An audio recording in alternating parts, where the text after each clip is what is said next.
Estudo da Palavra.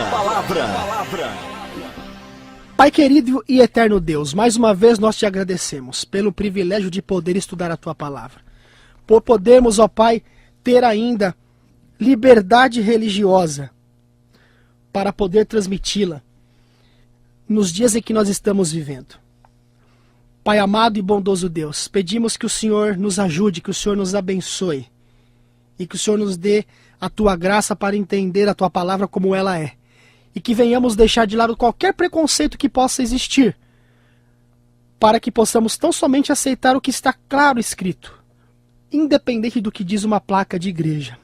Esse é o nosso pedido, ó Pai, e o nosso agradecimento, em nome de Jesus Cristo. Amém. Muito bem.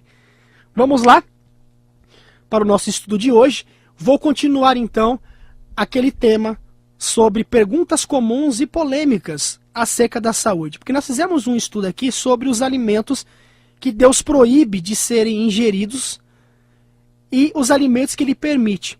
Mas aí surgiram algumas perguntas aparentemente contraditórias. De repente você está ouvindo o programa hoje pela primeira vez, não pegou o início desta série. Portanto, nos acompanhe, porque quando eu terminar a série toda, creio que hoje ou no máximo até o próximo domingo já termine, eu anunciarei então a palestra completa, todos os domingos que eu tratei do assunto em CD de MP3, para você receber de graça pelo correio. Mais uma pergunta que nós queríamos tratar aqui é a seguinte, ó. Vamos lá. Mais uma aqui, ó. Se realmente Deus proíbe alguns tipos de alimento na Bíblia, como nós vimos nos estudos anteriores, como explicar, por exemplo, 1 de Paulo a Timóteo, capítulo 4, versículo 3. 1 Timóteo, capítulo 4, versículo 3. A pergunta é, como se explica a afirmação da Bíblia de que nós devemos ter cuidado com aqueles que ordenam, agora vem a parte do texto lá, ó, aqueles que ordenam a abstinência dos manjares que Deus criou para os fiéis? E agora? Porque dá essa impressão de que quando a gente diz assim, olha, Deus proíbe comer tal alimento é imundo. Por exemplo, a gente viu anteriormente que a carne de porco é proibida expressamente por Deus. Ou seja, é expressamente proibida por Deus. Mas como agora contextualizar com esses textos aparentemente contraditórios? É importante que você depois, amigo e amiga, pesquise por você mesmo todo o contexto. Eu sempre digo aqui, um texto deve explicar outro texto. Muitas das vezes a gente, até coloquei esse pensamento na Bíblia, no meu Facebook aqui outro dia. Hoje muitas pessoas querem usar a teologia para explicar a Bíblia, ao invés de deixar que a Bíblia se explique a si mesma. Interessante, né? Vou repetir. Muitos hoje querem usar a teologia para explicar a Bíblia, ao invés de deixar que ela se explique a si mesma. Então a Bíblia se explica a si mesma. É um texto aqui, comparado com outro texto ali, comparado com outro texto acolá, e assim por diante. Porque a Bíblia não entra em contradição. Mas vamos entender essa aparente contradição. O texto se encontra na 1 de Paulo a Timóteo, tá certo? Vamos lá? Então na 1 de Paulo a Timóteo, capítulo 4, versículo 3, diz assim, ó, proíbem o matrimônio e o uso de certos alimentos, que no entanto foram criados por Deus para serem tomados com ação de graças pelos fiéis e por aqueles que chegaram ao conhecimento da verdade. Bom, vamos analisar então esse texto aqui. Essa passagem aqui ela é interessante porque ela descreve um grupo. Se você ler o contexto, agora a gente vai entrar aqui na raiz da questão, né? No ponto X da questão aqui. Se você analisar toda a passagem dentro do contexto que está sendo tratado ali, ela descreve um grupo que se apartaria da fé. Veja, um grupo que se desviaria da fé bíblica, ou seja, da verdadeira fé bíblica dos últimos dias. Então, de acordo com esse texto de 1 de Paulo a Timóteo, capítulo 4, versículo 3, as pessoas ensinariam dois erros gêmeos. Proibiriam o casamento, como nós vimos, e ordenariam a abstinência de carne. Essa expressão, ordenariam a abstinência de carne, tá? Ela vem da versão King James, que é a King James Version, tá? A versão da Bíblia Rei Tiago, que na minha opinião, particularmente falando, é uma das melhores traduções de Bíblia, tá? Ou versões, vamos colocar a palavra versão que é melhor, Tá? Uma das melhores versões, na minha opinião, é a King James. E também ou alimentos, né? Ou seja, manjares, que do grego, tá? Vem broma, ou seja, a palavra ali no grego é broma. Ou seja, manjares, alimentos que Deus criou para serem recebidos com ação de graças. Então, interessante que a palavra broma ali, que vem do original grego, e como você já sabe, o Novo Testamento foi escrito em grego, ela se refere aos alimentos em geral. Olha só, se refere aos alimentos em geral. Então, a mesma palavra é usada na versão grega do Antigo Testamento, lá em Gênesis capítulo 1, versículo 29. O que diz lá em Gênesis capítulo 1, versículo 29? Abra aí ou anote agora e depois leia. Diz assim, ó. Foi uma ordem de Deus ali. Eis que vos tenho dado toda a erva que dá semente, que está sobre a face de toda a terra, em que há alma vivente, e toda a árvore, em que há fruto de árvore, que dá semente, ser-vos-á para mantimento. Né? Então a palavra broma também é usada aqui. Olha que interessante. Através dos séculos, alguns ascetas, pesquisem depois sobre os ascetas. Eu vou soletrar aqui. Depois você pesquisa aí. Principalmente se você tiver internet. Vou soletrar. A de Alexandre, S de sapo, C de carvalho, E de estrela, T de tatu, A de Alexandre de novo e S de sapo.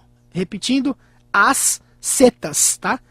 Então, historicamente falando, nós vamos entender claramente que através dos séculos, alguns ascetas, monges e sacerdotes, têm declarado que o mundo é um mal, ou seja, o mundo em si é um mal.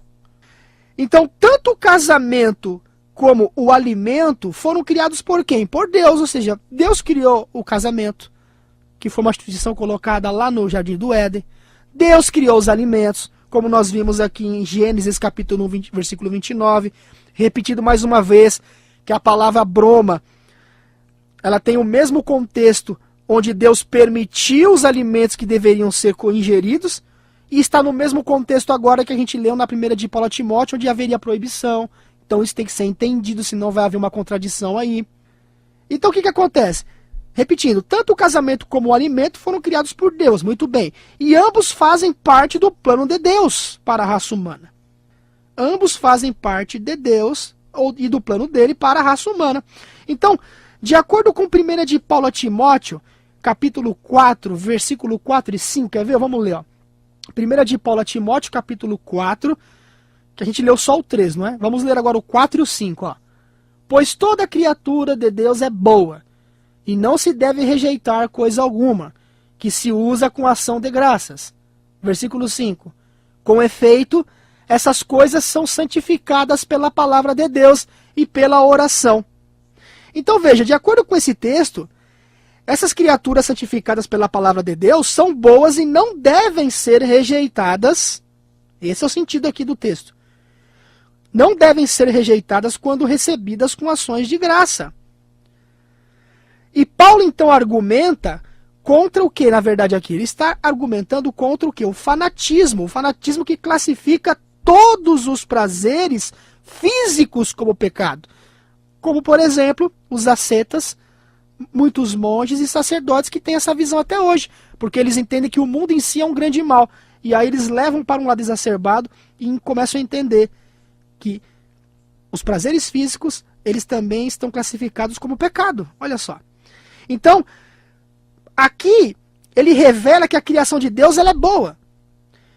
E nós sabemos que Deus deseja que suas criaturas saboreiem com prazer o alimento que ele criou, não é verdade? Como é gostoso você saborear com prazer algo que Deus criou para você. Então, o assunto aqui tratado não tem que ver com os alimentos limpos ou imundos. Não tem que ver. Não está dizendo aqui, olha, até porque, vamos levar então isso aqui ao pé da letra como alguns gostariam. Vamos lá. Porque muitos podem pegar esse texto e dizer, não, esse pessoal que diz aí que comer carne de porco é pecado porque é uma carne imunda, eles estão fora do que diz lá na primeira de Paulo a Timóteo. Ou melhor dizendo, estão classificados naquele povo dos últimos tempos que proibiriam os manjares. Gente, será que Deus realmente iria abençoar um alimento que ele sabe que faria mal para a nossa saúde? Então Deus abençoaria o rato para você comer como alimento também. Deus abençoaria a barata para você comer como alimento. Aí entra de novo naquela questão lá atrás que a gente já estudou da visão do lençol de Pedro que descia do céu abaixo pelas 4 pontas, contendo toda a sorte de alimentos. Alguns entendem que aquilo ali é uma prova, entre aspas, não é? A gente tem que entender isso, é claro. Alguns entendem que isso é uma prova de que podemos comer de tudo, não é? Inclusive nos estudos anteriores eu estudei sobre isso, depois você terá o CD em mãos e terá todo o estudo completo. Mas aí Pedro, na verdade, entendeu que aquela visão se tratava de não considerar os gentios como imundos, né, ou comuns, porque agora todos eram como filhos de Deus à vista do próprio Deus, tanto judeus como gentios. Se você ler ali toda a história e o contexto, você vai ver. Então é a mesma coisa aqui. Se a gente levar isso aqui, a literalidade da questão, então nós vamos ter que entender que Deus, ele abençoa qualquer tipo de alimento, inclusive aquele alimento que todo mundo vai concordar que realmente faz mal para a saúde e que vai prejudicar o nosso organismo. Então, o contexto aqui não se refere a se comer alimentos puros, classificados como puros por Deus, ou no caso limpos ou imundos, não. Na questão do fanatismo, na questão daquelas pessoas que entendiam que o mal em si, que o mundo em si, perdão, é um mal, e que os prazeres físicos também constituem pecado. É isso que ele está querendo dizer aqui, né? Então, repetindo, para terminar esta primeira parte, o assunto aqui tratado não tem que ver com alimentos limpos ou imundos, não. Mas com o alimento em si. Com o alimento em si. Ou seja, se o prazer físico em si, também no que se refere a comer e beber, constitui também pecado. Ou seja, como parte do mundo material e rejeitado pela vida monástica, que muitos sinceros entendem. Seria ser assim. Então Paulo diz, não, ou seja, não é assim que nós temos que entender. Por quê? Ele diz, porque a criação de Deus é boa. E o contexto mostra para você e para mim, como nós já estudamos, que dentro da criação, Deus ele classificou. Ele disse, olha, obviamente que antes do pecado não havia os animais limpos e os animais imundos. E outra coisa, não se comia carne de animais. O alimento era o quê? Eram os vegetais, eram os grãos, não é? Eram as sementes. Depois entrou o pecado e lá após o dilúvio apenas, se você for ler, você vai entender. Após o dilúvio apenas é que Deus permitiu, dizendo, agora vocês podem comer carne. Mas sabia-se já que existia a distinção entre os animais limpos e os imundos. Por quê? Porque quando os animais entraram na arca, tivemos maiores pares de animais limpos do que animais imundos. Então já havia essa classificação. Você lendo a história, você vai entender isso. Então é isso que está querendo dizer ali. Então, é sempre importante que a gente deixe a Bíblia se explicar a si mesma dentro do seu contexto, porque aparentemente um texto contraditório aqui pode desanimar na fé uma pessoa. E é por isso que muita gente hoje diz, ó, tá vendo? A Bíblia ela é um livro contraditório, foi escrita por homens. Mas quando você deixa ela se explicar a si mesma, a gente percebe que é um livro realmente fantástico, maravilhoso. É a palavra de Deus. E não há contradição, não é? Então tá aí. Essa é a primeira questão a ser tratada. Agora, uma outra questão aqui, ó. Que diferença faz, talvez você tenha perguntado, comer ou beber, uma vez que Deus, na verdade, está preocupado e interessado na minha vida espiritual? Há muita gente sincera que faz essa pergunta. Que diferença faz eu comer esse alimento, ou comer aquele outro, ou não comer esse, ou não comer aquele outro? Na verdade, Deus não está apenas preocupado com a minha vida espiritual. Bom, você sabe, não é que nós seres humanos, nós formamos, né, melhor dizendo, nós formamos uma unidade.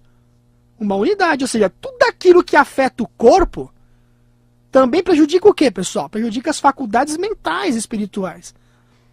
É interessante essa questão. Satanás, ele sabe disso. Satanás hoje ele trabalha com o alimento prejudicial à saúde exatamente para obscurecer a mente do ser humano, para que ele não ofereça a Deus um culto racional. O maior êxito que Satanás tem hoje é destruir as vidas através daquilo que a pessoa come e bebe. Impressionante como as pessoas estão hoje sendo destruídas pelo que estão comendo e bebendo. Basta você ir nos hospitais que você vai ter a comprovação do que eu estou falando, não é? Então, o ser humano ele forma uma unidade, ou seja, os nossos hábitos físicos vão interferir na qualidade do sangue que percorre no nosso cérebro.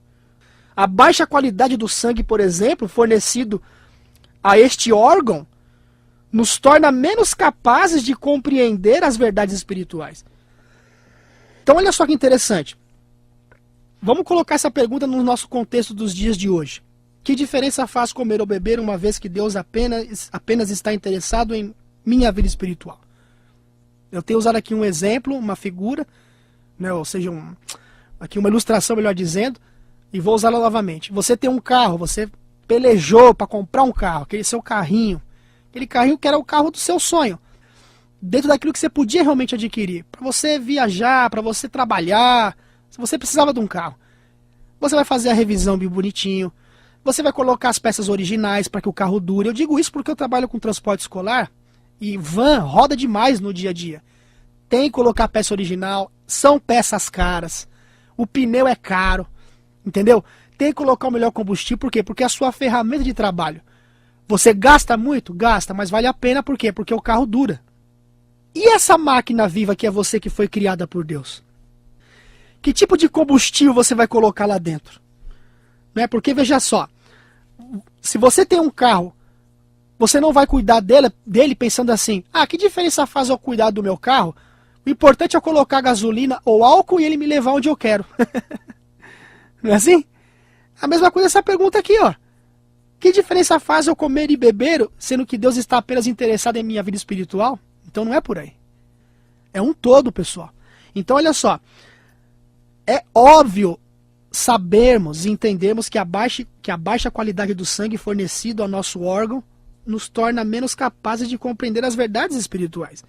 Se você ler ali 1 de Paulo a Tessalonicenses, anote e leia depois, capítulo 5, versículo 23, 1 de Paulo a Tessalonicenses, capítulo 5, versículo 23, Paulo afirma o seguinte, ó, e o mesmo Deus de paz vos santifique em tudo, ó, e todo o vosso espírito, alma e corpo, ó, todo o vosso espírito, alma e corpo, ou seja, tudo isso deve ser conservado. Lá em Romanos, por exemplo, carta aos Romanos, capítulo 12, versículo 1, ó, lá é claro ao afirmar o seguinte, ó, rogo-vos, pois, irmãos, que apresenteis os vossos corpos em sacrifício vivo, santo e agradável a Deus. Olha lá. E João ainda acrescenta que Jesus deseja que tudo vá bem com seus filhos, que prosperem e que tenham saúde, como bem vai a sua alma. Está lá na terceira epístola de João, capítulo 1, versículo 2. Então a palavra de Deus ela afirma que tem muita importância sim aquilo que nós ingerimos. Eu quero terminar dizendo o seguinte para você, que o seu corpo é o templo do Espírito Santo. Você pode de fato convidar o Espírito Santo para habitar em você, mesmo através do que você tem de repente ingerido como alimento, não é? Pense muito bem nisso, meu amigo e minha amiga. É importante nós levarmos a sério as leis da saúde. Um dos mandamentos, no que se refere à lei na sua essência moral, é não matarás. E muita gente tem se suicidado, poderíamos até usar essa palavra. Sabe como? Através daquilo que tem comido e através daquilo que tem bebido. Então quantas pessoas aí sofrendo em leitos de hospital, com câncer, se pudessem voltar atrás, não é? E pudessem levar realmente uma vida mais regrada no que se refere a comer e beber. A mídia hoje fala sobre isso. Não precisava nem eu falar aqui, de repente, não é? Vamos usar aí essa ilustração aqui. De repente não precisaria nem eu reforçar isso. Por quê? Porque você vê hoje a Globo, lá no Globo Repórter, falando sobre isso, vira e mexe. A Record falando sobre isso. A Bandeirantes falando sobre isso. Enfim, as rádios. Enfim, os meios de comunicação hoje estão batendo nessa tecla. E muitas pessoas ainda não acordaram para esta questão. Vamos orar então? Pai querido e bondoso Deus, nós te agradecemos porque o Senhor nos criou, esta máquina viva, ó Pai, e o Senhor sabe qual combustível puro e limpo que vai dentro desta máquina. O Senhor deixou, ó Pai, os alimentos saudáveis, para que nós pudéssemos usá-los, para que nós pudéssemos ter saúde. Nesses dias finais da história deste mundo, onde o engano está tremendo, precisamos mais do que nunca ter uma mente clara para compreender e saber discernir o que é certo do errado e vice-versa. Ajude-nos, ó Pai, a ter força sobre o apetite pervertido. Seguindo o exemplo de Jesus, que jejuou 40 dias e 40 noites no deserto, e aonde Adão falhou, ele começou a vencer. No caso de Jesus. Ajuda-nos, ó Pai, a refrear o nosso apetite pervertido, para que as doenças não nos atinjam. Porque o nosso corpo, como diz a Tua palavra, é o templo do Espírito Santo. Portanto, devemos cuidar do nosso corpo, porque o Senhor quer nos santificar em tudo, incluindo a mente, a alma e o corpo. E a mente, ó Pai, sabemos, entendemos que ela deve dominar o corpo e não o corpo dominar a mente. Dai-nos coragem para fazer aquilo que é o correto acerca desta luz de verdade que o Senhor tem derramado a cada um de nós. Agradecemos por tudo e te pedimos, em nome de Jesus Cristo, hoje e por todo sempre. Amém.